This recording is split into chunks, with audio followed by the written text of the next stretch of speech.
Welcome to Creatives Grab Coffee, the podcast on the business of video production. Creatives Grab Coffee is hosted by Dario Nuri and Kirill Lazarov from Labs Productions. Our goal is to share knowledge and experiences from video production professionals around the world. Whether you're a freelancer looking to start your own business or a seasoned business owner aiming to scale your company, this is the show for you. Join us as we develop a community of like-minded creatives looking to learn and help each other grow. Welcome to the business of video production. Welcome to Creatives Grab Coffee. Before we get started with the show, let's go over today's sponsors. Do you have a shoot in Toronto? Do you need crew or a strong production partner to help you with your project? Labs Productions is one of the top production companies in Toronto and your go-to video partner. With our strong creative skills and extensive network, we can help you achieve your goal. Labs Productions is able to offer you production services, white label services, or finder fees for project handoffs. Reach out to us on our website at labsproductions.com to learn more. My name is Miran. Welcome to Canada Film Equipment. We are a boutique rental house based in Toronto. We are here to help you guys out with all production sizes. Feel free to contact us to get a quote if you are a production house and you're looking for lighting, camera packages, or lighting and grid fan packages. You can see our contact information in the link below. We are more than happy to help you guys out. Make sure you follow and subscribe to creativesgrabcoffee.com. Thank you.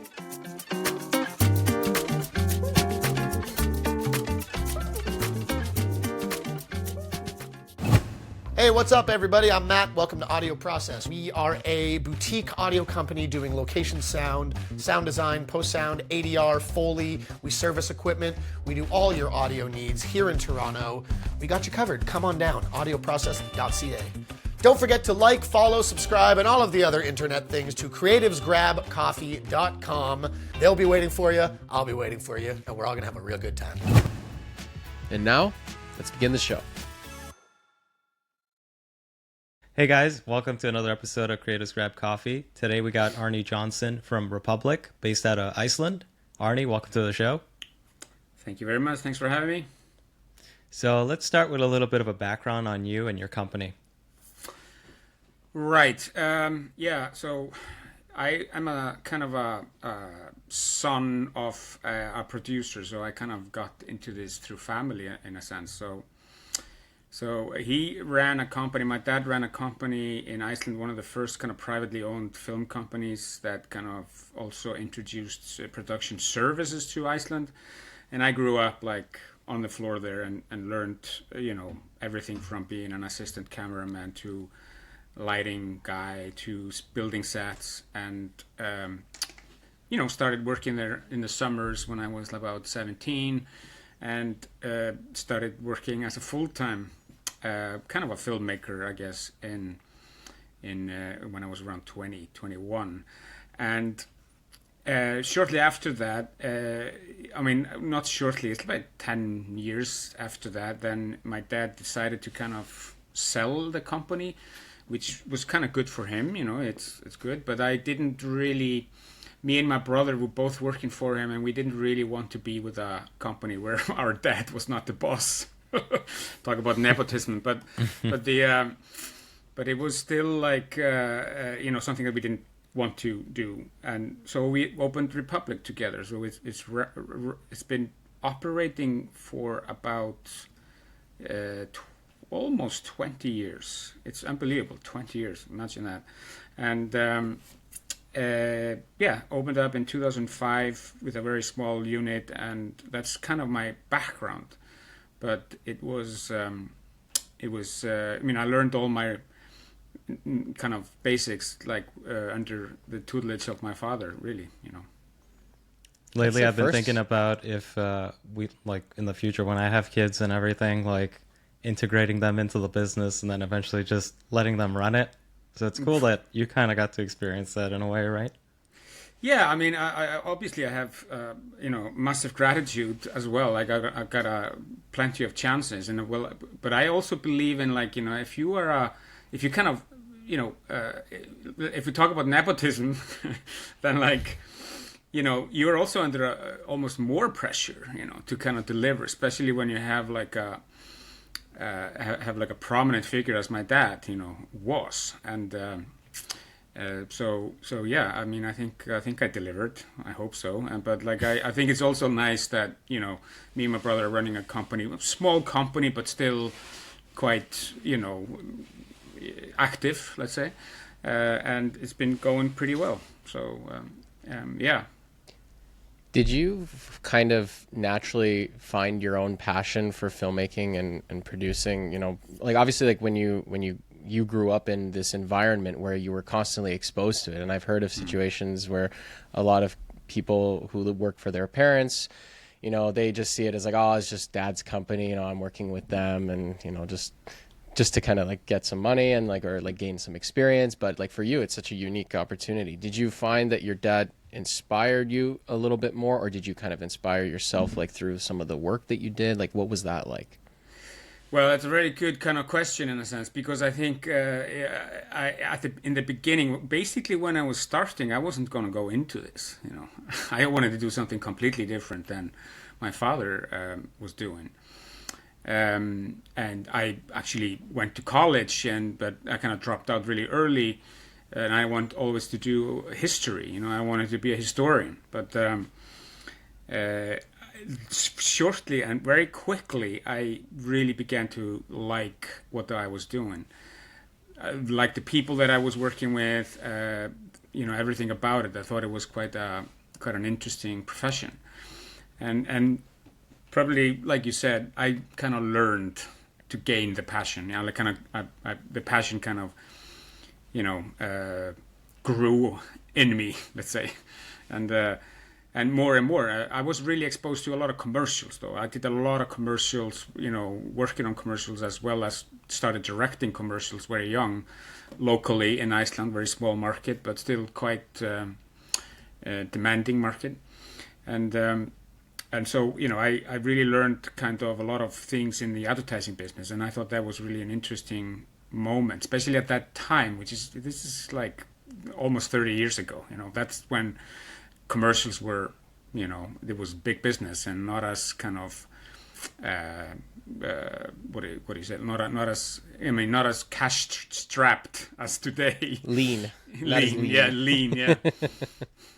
I mean, it depends on what you're doing, but still, it was stuff was going on in commercials. You were seeing every week like something really interesting, whether it was done in UK or America, whatnot, So that was huge inspiration for everything that I'm doing now. But then later on, I learned like different things as well. So you guys started the company, and what was that process like, going from working under your dad to then starting over again with your brother? Well, it was easy, to be honest. Easy and not easy. It's like we had a good reputation, both of us, like as directors and producers, and it was a foreign commercial that was the first job, and literally it was just done in my kitchen and in my office at home to begin with. So pulled it off really well, made some cash on it, and then we opened up a proper office with a partner, and off we went, really. It was a bit like a kind of a interesting time, because at that time I was directing more than producing. So the partner that we had, like to begin with, he kind of just ran the company while we were kind of doing our own things, around the world or in Iceland and stuff. And then like it kind of grew more and got quite a good recognition, both abroad as well as in Iceland, and in the last 10 years we've been going much more into long format and documentaries and etc. So to begin with, we were focusing on commercials and service foreigners that came to Iceland to do stuff. But later, now we wanted to make our own stuff, like not be dependent on servicing just people. So you guys had three partners after that? Was you, your brother, and the third guy? Yeah, third guy, he came basically with us. Yeah, sorry, forgot to mention that. So we're three to start with, and we bought him out about, I think, 10 years ago. Okay. Oh, okay. So what did you, how did it go, kind of like the progression of the business, like working with mostly commercial-based content and then slowly moving into like longer form projects, because it's not Yeah. as easy, you know, with the longer turnaround times, you know, in terms of like also earning money, selling the content and things like that. Like, how did you make that transition over time? Well, I think it's not easy to do that transition really quickly, you know, and that's why I say 10 years ago and now, basically in the last 5 years, we've been really busy in that field. So it took a while for us to kind of work our way into being a force to be reckoned with in that genre, or that, you know, that format. And but like the first step was literally just kind of hiring a dedicated person, like, and we took a chance, and that person like kind of, I think we made about 3 documentaries or 3 series that year.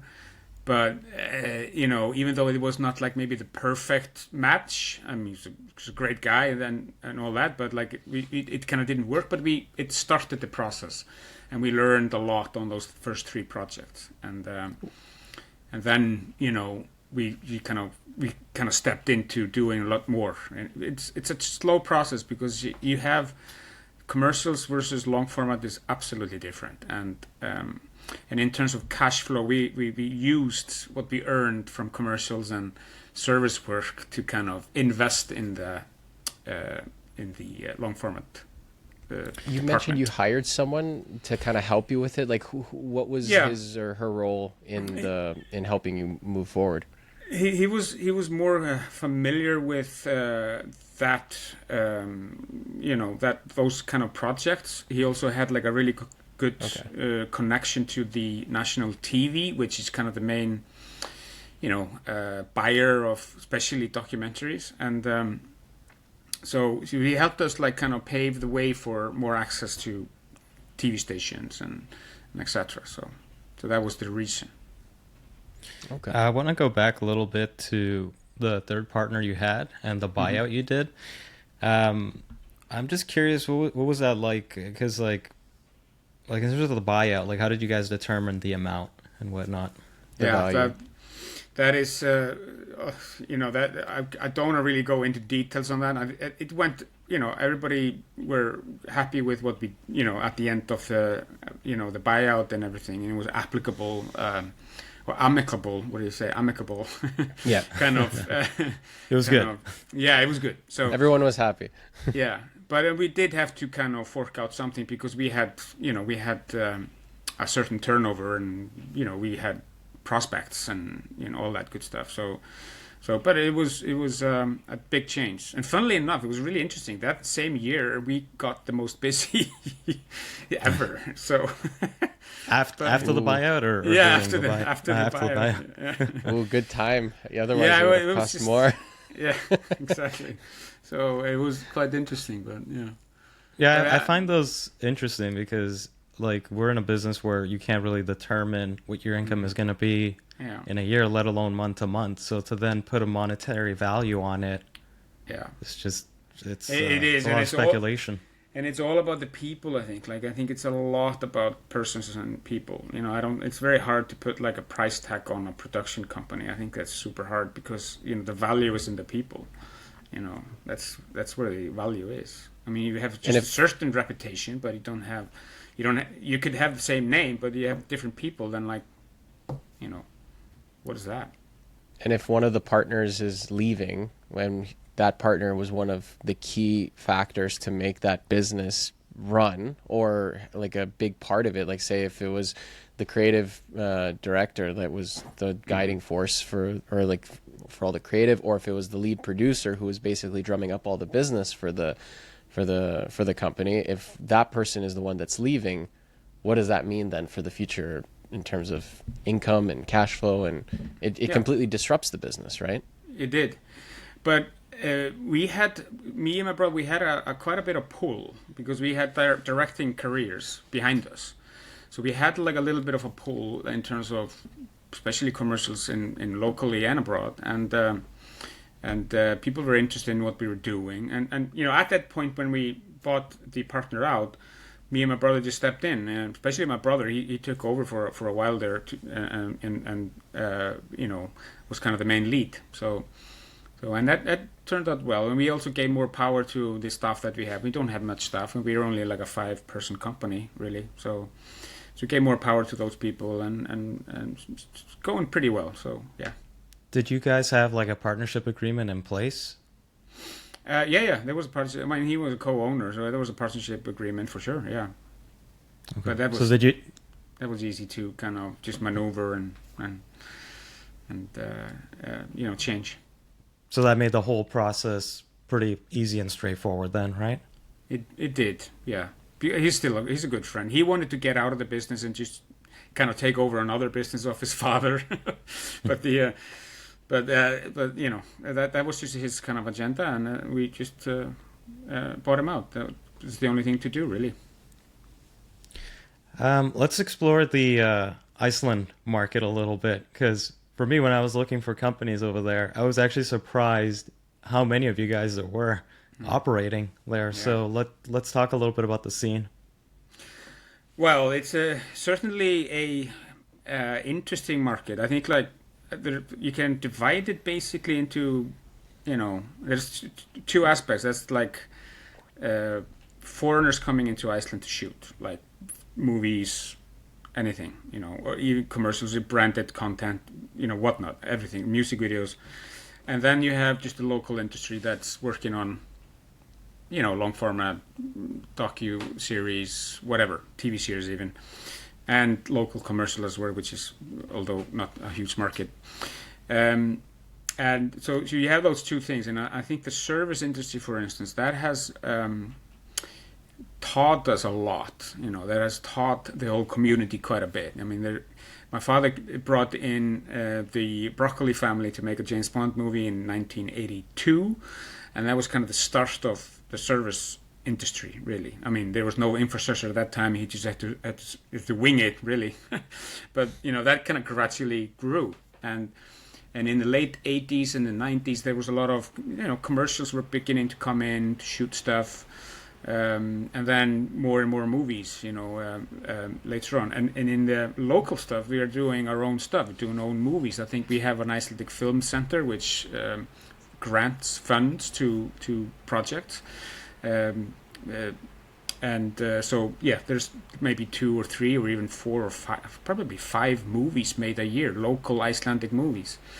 And then you have TV series for the TV stations. We have like 3 TV stations, which is quite a lot for a small country or a small population.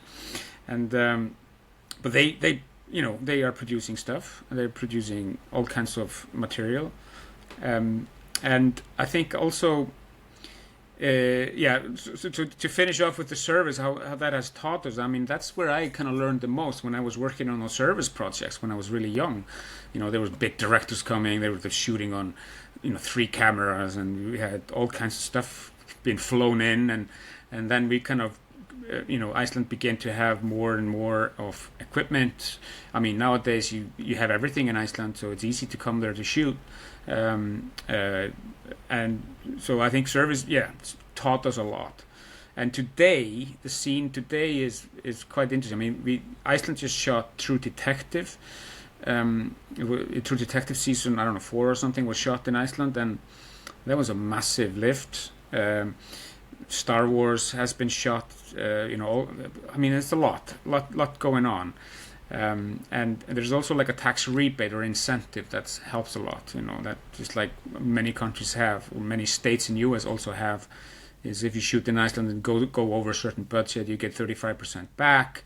But if you can't reach that number, which I can't remember what it is, it always confuses me, you have 25% back. So that's a massive, that's a good pool. It pulls in a lot of big projects. So the other thing I wanted to talk about too is, again, small plays, lots of competition. How do you kind of navigate that type of environment? Well, I think it's all about creative ideas, really. I mean, that's bottom line. If it's a good story or if it's a good idea, you can, get a lot. We've learned a lot to kind of do a lot of work within very limited budgets. I mean, I don't think I think the average kind of budget for let's say just like a 60-minute documentary or 45-minute documentary is super tiny. It's I don't know, 50 to 100,000 K maximum 100,000, you know. And so we have to work within a lot of restrictions, and we managed to do that.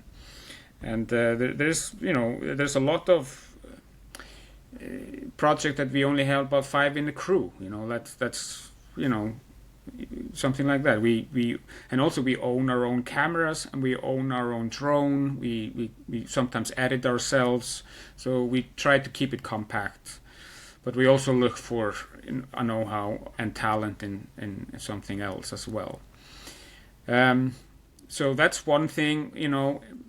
But I think I think like Iceland and Scandinavia overall is like does think like that. They don't need a lot. They don't have to stay in the biggest hotels. So you know what I mean? Like they don't have to drive the best car on a shoot or stuff like. They just would rather put as much money into the project rather than something else. So I think that's kind of the mentality. I mean, it can be quite tiring because you do multiple, you know, you're doing multiple jobs at the same time.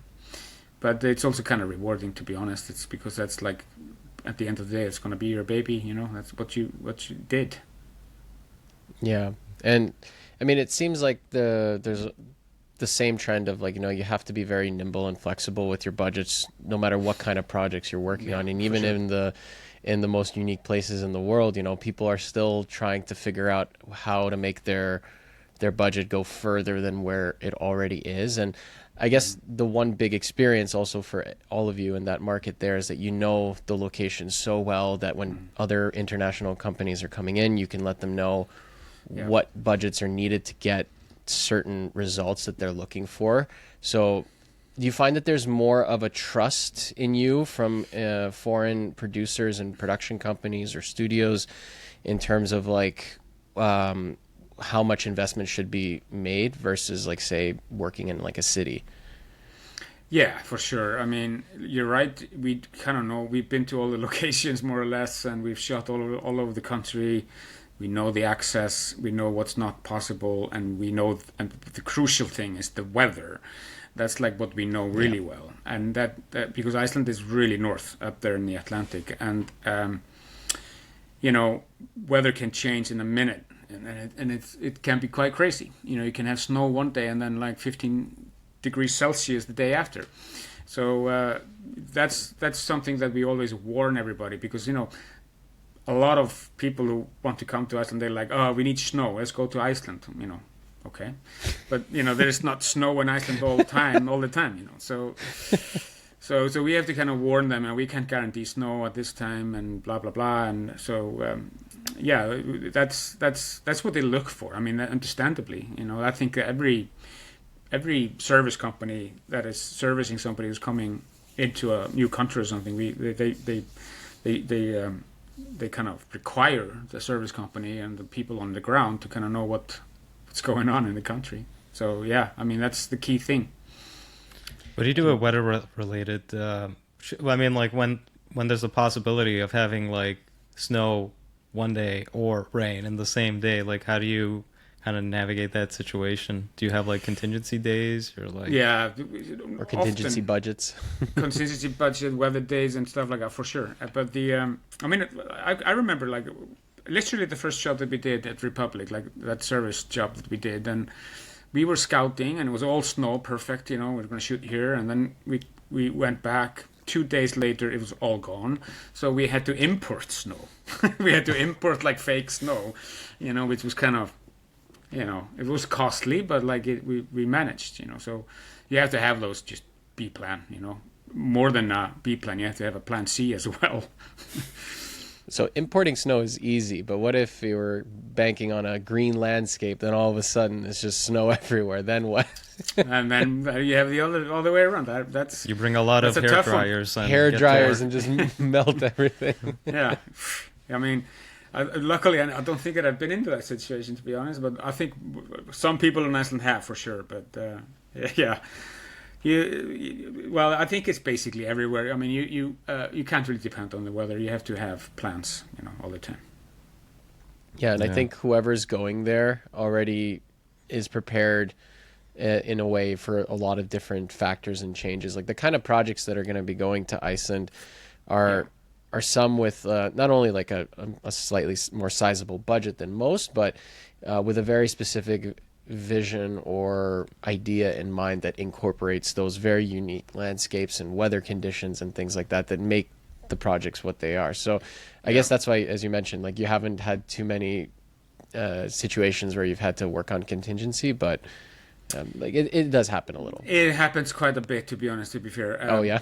yeah. I mean, I think it was about last year we did a job for BMW, and we knew that there was a weather front coming in, so we had to really change everything, turn around the days, pull all the crew, go earlier, like 4 hours away from the city, and we had to kind of completely change the schedule, which was really, really tough. And it was all a night shoot, and then like we had one day that was just we couldn't shoot like one night, because we had traveled between locations, like it was like 2 hours between locations.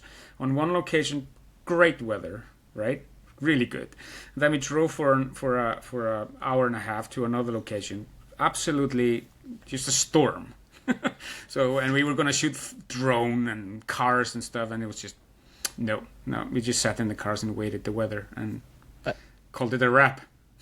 I've noticed that with some islands, sometimes no matter where you are, what the weather is, if you drive like 45 minutes to an hour in a different direction, like the weather can completely change on you. Like I've noticed that when I went and visited Hawaii many years back, where it was very sunny in one spot that I was, and I drove maybe 30 minutes, and then just that little patch area there was just like thunderstorm. And it just didn't make sense. So it's something you definitely have to prepare for when you go to these more remote locations. Yeah, Iceland is kind of divided in 4 parts in a sense, and they have all different kind of weathers at the same time, So. How's the corporate video market over there? To be fair, we haven't done that much, but we do. We occasionally get like companies asking us for an offer, let's say, or like a pitch, or a bid, and. Actually, we're doing one exactly right now, and it's the market is there because there are actually quite progressive companies and international companies in Iceland. And I've worked on quite a few, but we haven't done that much. And normally they are. I wouldn't say they're very high budget. Mostly, except you are lucky with like some really big company or something, but they can't be. They are around, let's say, but I to be fair, I don't think Republik hasn't been exposed to it too much, although it happens, and we've done like a couple of them or maybe 3 over the last 10 years. So, do you think it might be because, like again, it's a smaller market, and yes, there's probably like maybe 2 or 3 companies that are taking a good chunk of the projects? Probably, yeah. I mean, there's also like kind of there's because of you wouldn't believe like how many inquiries we have from abroad that they ask for so much and they have no money. So we just we're not going to spend time on this because I think it's just. Talk to this fixer, and there's plenty of like these lone wolves, like the fixers, which can do quite a bit these days, and that's a changing kind of market. I think what we need to maintain is the stories, the ideas, and sure, execution is super important, but I think it's the general idea is always key and king. But like. And that's why maybe to your point, like I think those fixers and those loaners, they might be doing most of the bulk of that corporate videos, because they own their own camera, they're maybe 2 or 3, and they just do it really nimble and small. I'm guessing it's also for the... Sorry, I just wanted to end off on that point. I guess because... Again, with all these bigger companies, I was wondering about like the potential barriers to entry. So I'm guessing those fixers are kind of taking up that spot there where maybe they can't open up a bigger company because there's just too many fish in a big fish in a small pond. So that's like the only type of work they can kind of manage to get, right? Is that the situation? Yeah, maybe, but I mean, I don't think it's a massive problem. It's just maybe whether they want to open up a company, because that's like, that's a whole other that's a different thing. But I feel like there's plenty of freelancers and also even just small, tiny production houses that kind of focus on that kind of format, the corporate videos and etc. So yeah. That's actually what I was going to ask about, was like, how have you seen like there being an increase in a lot of those more independent freelancers or small size production companies like flocking to Iceland or popping up? Because I know over the last like 10 years there's been a lot of content shot in Iceland, with like different like YouTube influencers like teaching other filmmakers about filmmaking. So like the backdrop has been Iceland in a lot of the content I've seen over the years. So have you seen that kind of like demand and like in people going to just kind of flood the market, or? Yeah, I guess so. I don't know. I think it's also just like people. If you want to shoot in Iceland something really simple, the gear, the equipment today is small. You can travel anywhere with it, and high quality stuff as well. So if you're doing that kind of stuff, or touristic stuff, or influencing stuff, you just go ahead and buy a flight ticket and take your camera bag with you and shoot stuff. And I mean that's a positive thing for sure, because we tend to just kind of focus on like I said, like maybe just slightly higher end than that, even though we've certainly assisted with stuff. But when we do have like some ridiculous amount of money, little money for too much work, we tend to just we just rather focus on what we're doing, and building up the next project that we want to do and stuff like that. So, but we do really enjoy service. I really enjoy doing service. I think it's a massive and fun opportunity to get to know new filmmakers or filmmakers that you haven't been able to see before, and from all kinds of nations, and you are almost, but sometimes you're almost like a tourist guide. You kind of are just showing off your country, but yeah, it's fun. Working with people from different countries, what are some of the different traits that you've noticed? Well, I was talking to a person the other day. We were talking about like how different countries look at productions. Like I said earlier, Scandinavia is more nimble and small. They just want to do the job, and like with no kind of flair. Or let's say like not flair. I mean, obviously they want to have flair, but like not like with all the stuff around. The Germans are super nice to work with. I think when everything goes really well, they're brilliant. They're so nice to work with. They're on it, and they organize. However, sometimes if things go wrong with Germans, they can get a little bit more stressful, but like usually that's fine. Americans are super grateful always, and I think that's quite a nice trait. And there's a heck of a lot of paperwork with Americans, but that's fine. so I mean there's different kind of aspects to stuff, but generally, since I've been working in this business for almost 30 years, I've worked with all kinds of people in many countries as well. I kind of know a lot about the business, but for me it's always important that you just put your full effort into making the best film you can, no matter what, and help others to do that too. So I think that's just kind of the way to go. Of course you have strange characters here and there, but whatever. Well, one thing is also we serviced Kanye West once when he came to Iceland to do a music video. Nice.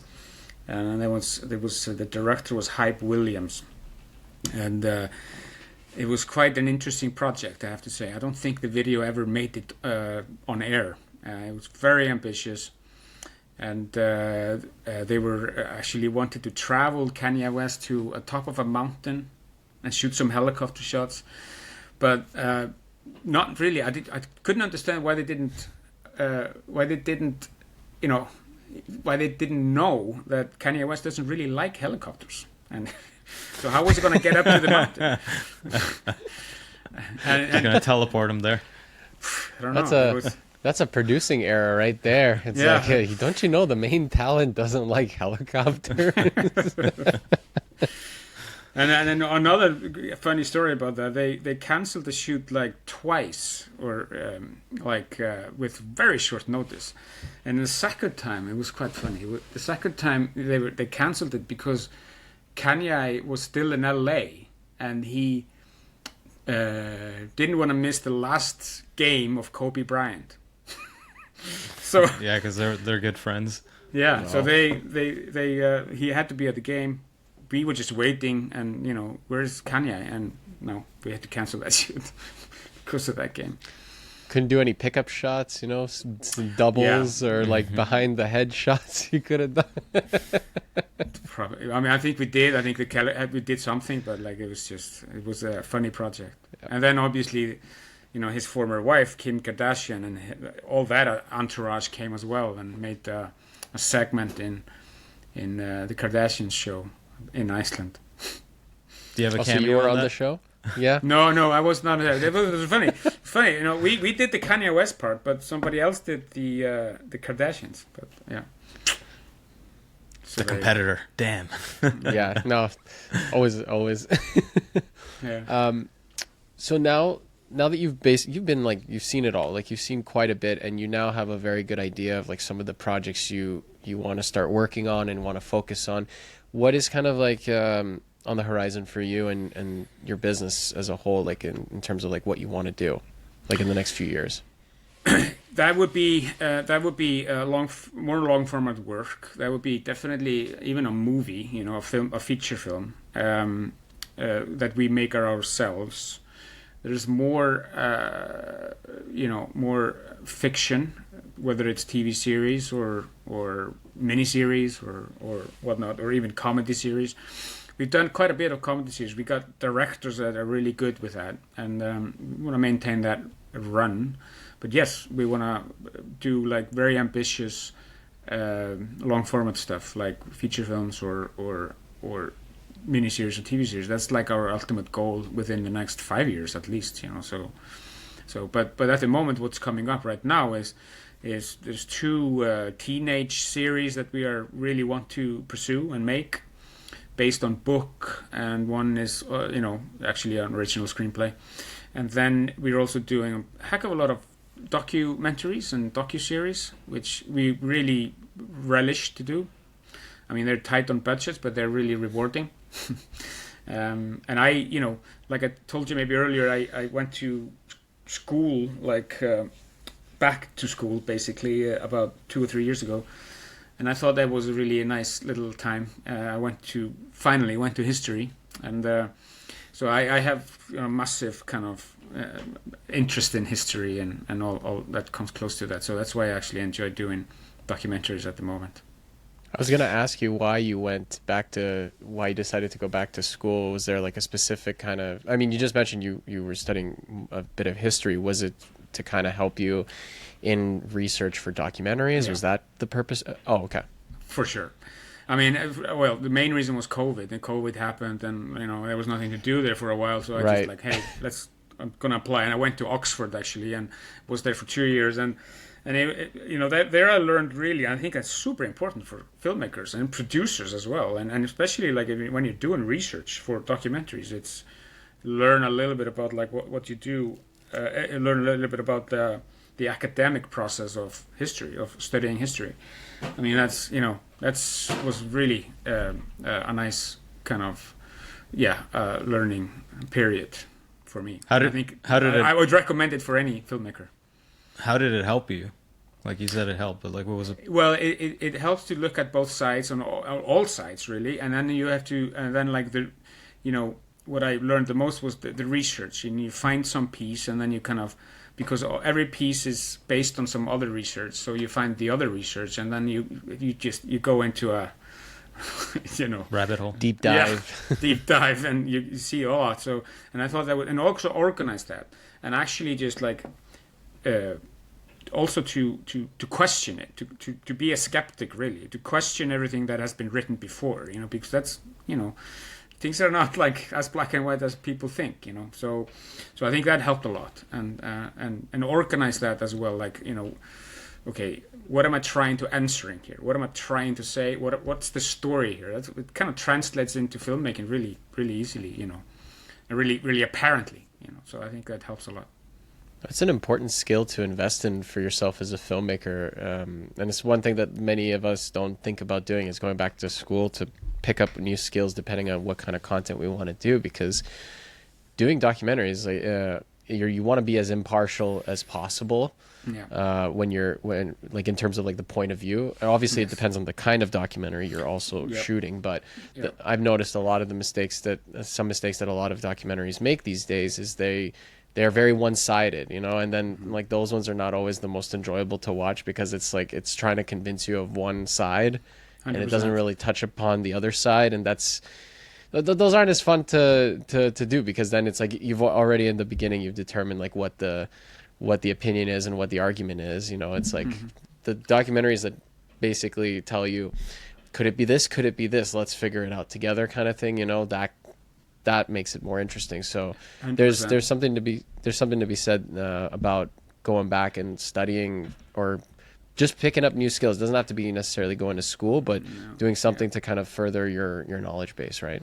I agree, and I think it also helped you it helped you with discipline, like in work ethics, and as well, and it's in terms of time crunch and everything connected to that. So that did help me a lot, and I highly recommend it. I agree, and what you're saying is 100% true.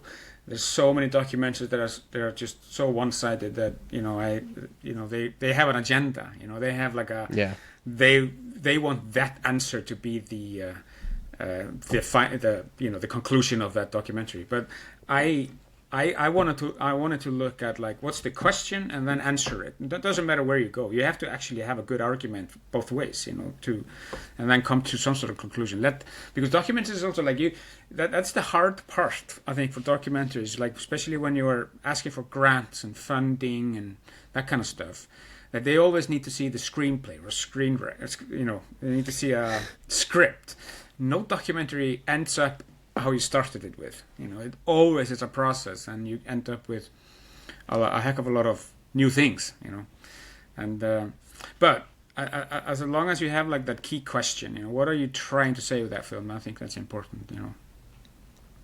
That's interesting, because like I haven't watched too many documentaries, but I imagine that it's very hard to be impartial, because at the end of the day you're using images, sound, and information to kind of manipulate the viewer into a certain point of view, right? So to keep it impartial, it becomes tricky, I guess, because like if you want to just feed the facts and everything, then it just becomes like a dry lecture, right? Yeah, true. It depends on the content, and it depends on what type of documentary, because like not all documentaries are the same. Some are obviously like bio docs. Some are basically ones that are retellings of certain events. There are other ones that are exploring like verite style, like going with certain subjects and letting their journeys kind of unfold. There's so many different ways you can go about it, but yeah, like I've always thought to like been curious about, because we haven't had the chance to do this before, is like pitch for documentaries and see what that whole process is like in terms of trying to sell it, or gain funding and grants and things like that. And I think having a good track record of producing good stuff that isn't biased can also go a long way, right? Yeah, I think it does. I think for sure it depends on what kind of documentary or what you're doing. If you're doing about a serial killer, it's going to be pretty much one way. It's pretty black and white.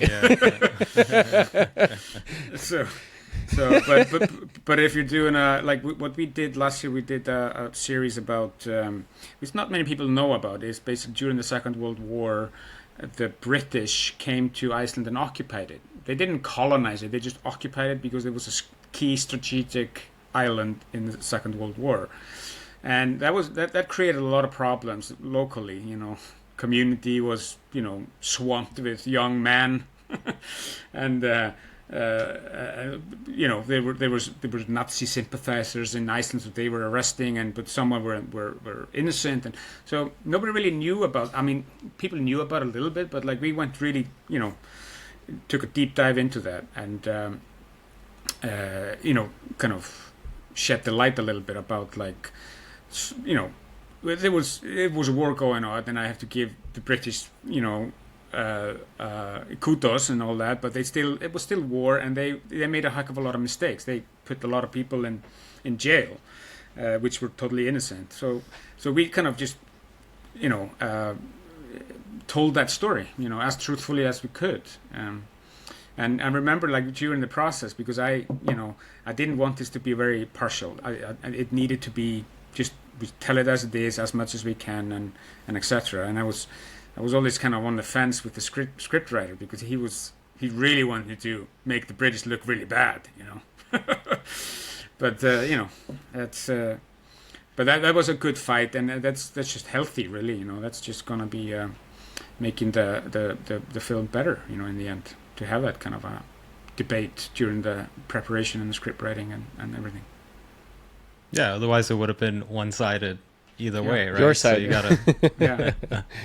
Yeah, filmmaking is a collaborative process, and sometimes you need to hear like some people's one-sided opinion on something so that you can see what they're arguing for, then you can see from someone else. I mean, that's also what you do with a lot of the subjects, right? You interview some people that are for one side, maybe depending on what the topic is. Mm-hmm. Then you interview other people for the other side, and then you let the viewers just come to their own conclusion. That's essentially it.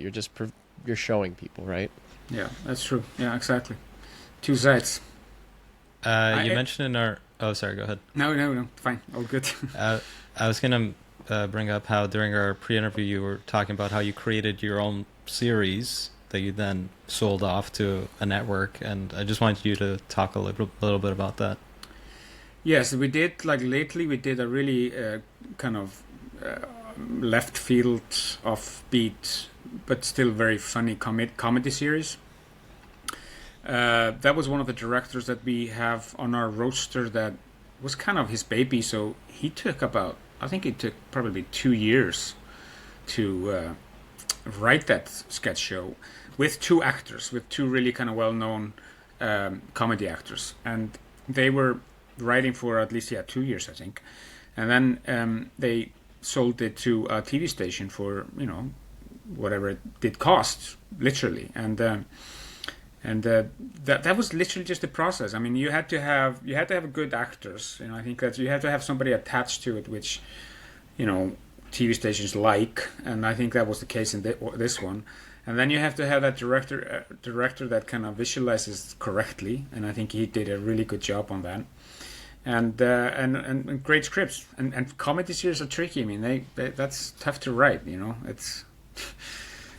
Comedy is subjective, not everybody is, so they had to find the fine line, but it turned out well. So the process was long, but we believed in this series from the get-go, and supported the director with whatever he needed basically for it.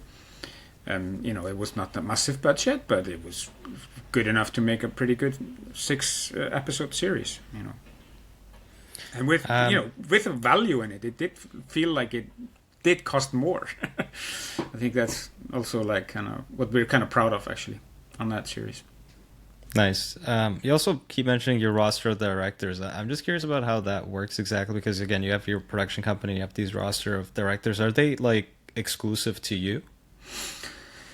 Yeah, well, they should be. But you got to keep tabs on them. Yeah, but I mean, we have a roster of, I don't know, it's about 6-7 directors, but they're not exclusive really. I mean, they obviously, I mean, the director who did those series, he's actually doing another series with a totally different company, and that's a totally different, totally different project. he was attached to it very early on and stuff, and suddenly it happened. Yeah, fine, that's fine. You know, we support the directors with anything that they do. But it's no exclusive. I mean, I know in America you have to have exclusive. You know, everything is contracted. You're stuck there for 2 years or whatnot. But I think in Iceland we just, you know, if they're happy, we're happy, and that's fine. You know, if they're unhappy, they just tell us, and then we move on, or we work it out. So yeah. But those directors are kind of, you know, they have multiple hats. Let's say they can do a lot. They can do, you know, movies, to be honest, and one of them has done 2 or 3, and then they can do commercials, they can do corporate video, they can do documentaries if you like to, and one of them was just did a documentary about death. You know, it's a very interesting subject. We're just talking about death in a second series, actually. We did 2, and that's a topic that was very sensitive for sure. And and we were talking about people losing a loved one and dealing with death, but so it was quite you know, we won an award for it, so you know, it must have been something that we did right, you know.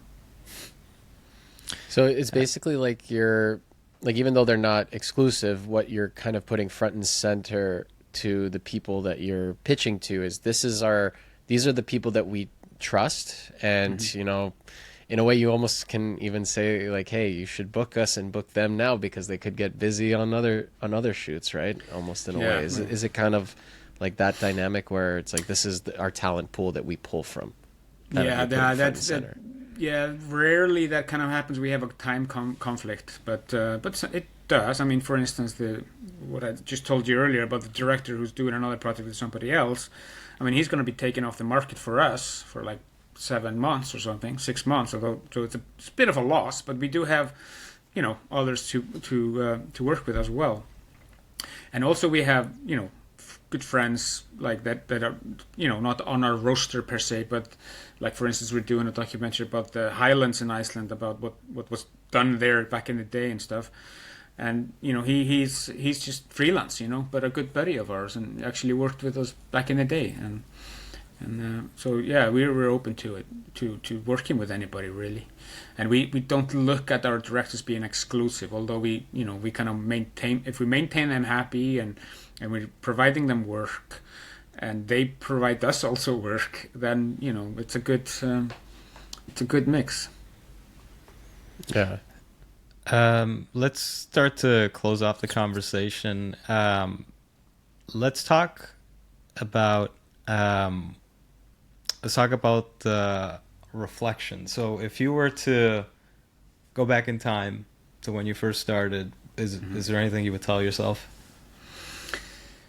Well, it's going to, like I told you, probably, you know, when we had like a pre-call, let's say, and I focused a lot on my directing career to begin with. You know, I started directing music videos and commercials in Iceland, and then I worked abroad a lot. I mean, just anywhere in the world, name it, I've shot there, you know, and from Asia to South America, and whatnot.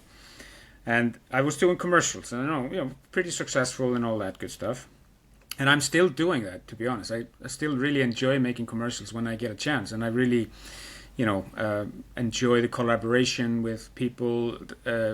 It's always compromised. Commercials are a lot of compromises. You have a filmmaker, then you have a client, and that's like you somewhere. You have to kind of meet in the middle somewhere. But it's a fun kind of compromise. You know, workflow. But so it's got to be tainted with that career. I'm doing, you know, still commercials, but I'm also doing kind of documentaries, and I'm producing as well. I'm actually helping out foreigners. I'm doing service work, and I'm doing, you know, multiple hats. And I think that's also kind of reflects like the work ethic of Iceland. You know, you can't just be in one role. You kind of have to have know-how in many roles. And so looking back, I did one short film when I was younger, and I was never happy about it. I thought it was absolute crap.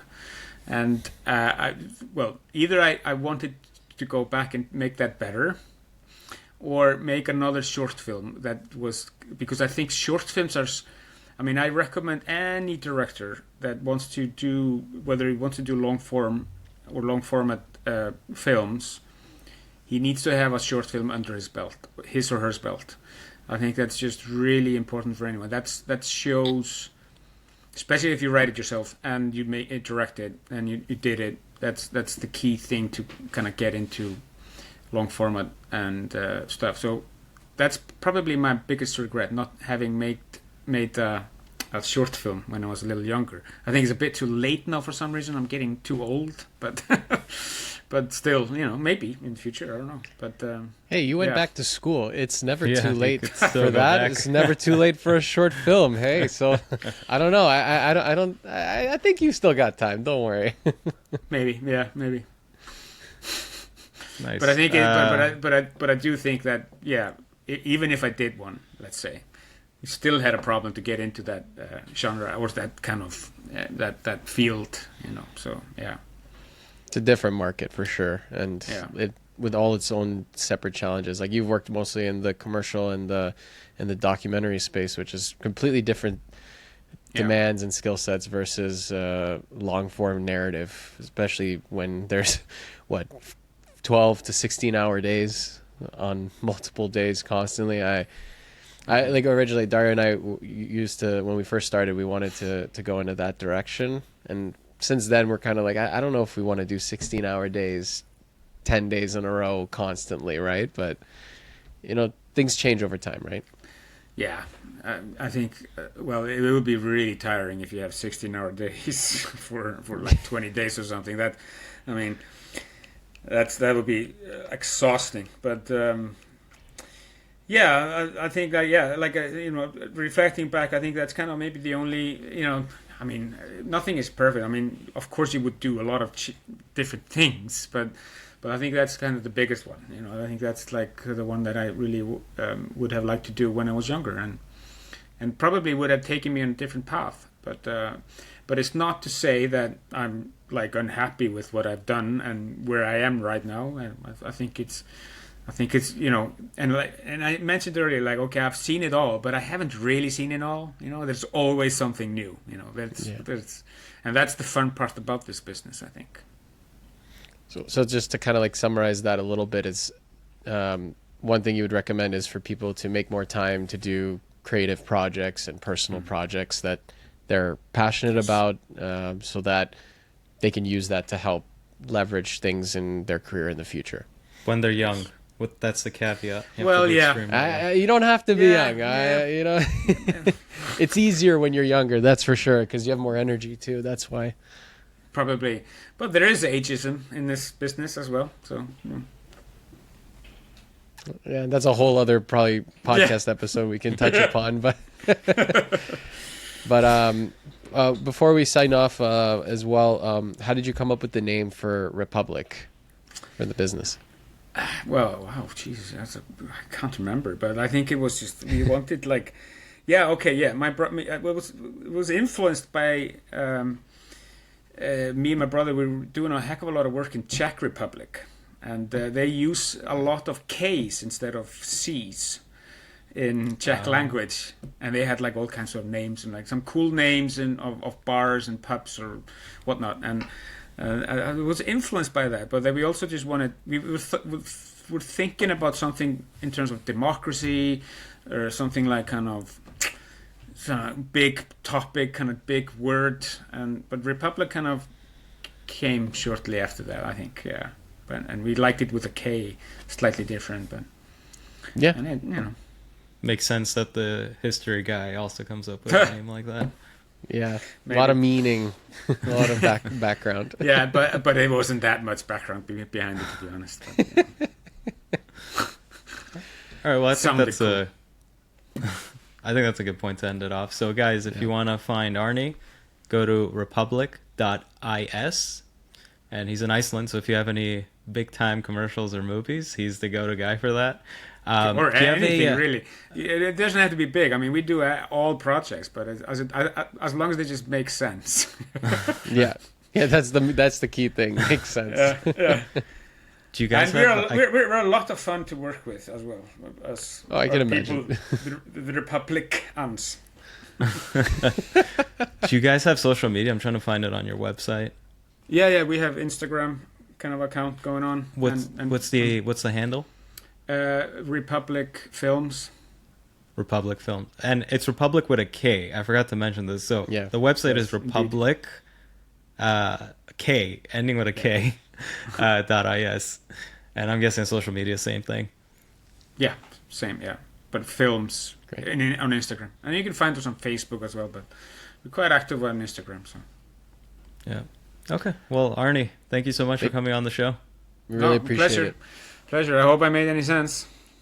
No, you shared a lot of good stuff and definitely a completely different perspective for a lot of the people who listen to the show. So thank you so much. No problem, man. All good. Take care, guys, and good luck.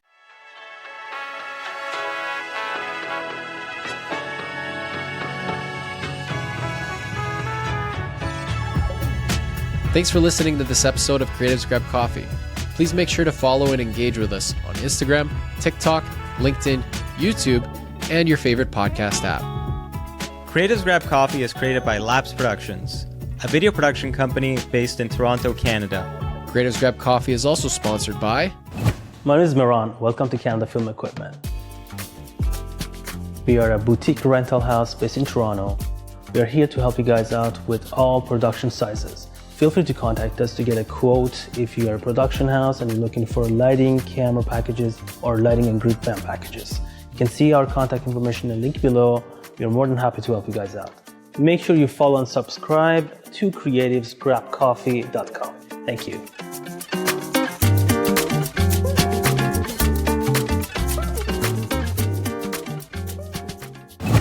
Hey, what's up, everybody? I'm Matt. Welcome to Audio Process. We are a boutique audio company doing location sound, sound design, post-sound, ADR, Foley. We service equipment. We do all your audio needs here in Toronto. We got you covered. Come on down, audioprocess.ca. Don't forget to like, follow, subscribe, and all of the other internet things to creativesgrabcoffee.com. They'll be waiting for you. I'll be waiting for you, and we're all going to have a real good time. Thanks for listening, and we'll see you on the next one.